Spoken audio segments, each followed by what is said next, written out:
Labas.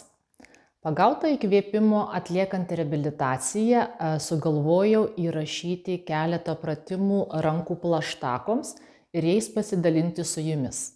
Jeigu mane matot pirmą kartą, tai prisistatysiu, kad esu trenerė su reumatoidiniu artrito diagnoze.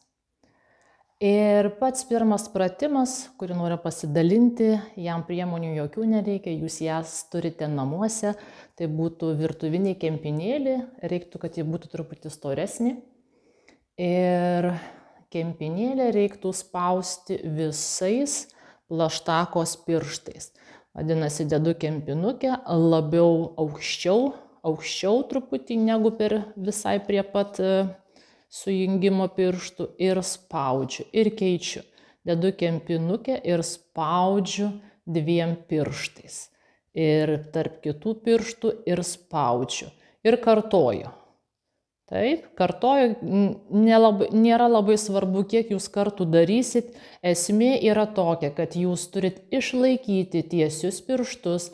Jūsų pirštai negali kaip nors prasikeisti. Ir kitas pirštas negali padėti, tarkim, dviem pirštams negali padėti trečias pirštas. Ir stenkitės išlaikyti riešus tiesius. Jeigu nelabai tas išeina, tai pabandykit ant stalo padedat, turėtų būti riešas tiesus, dedat kempinukę ir spaudžiat.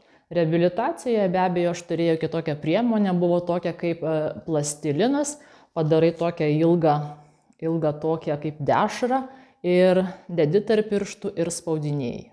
Tai va, tikiuosi šitas video bus naudingas. Jeigu patinka ir tinka, pasidalinkit su kitais.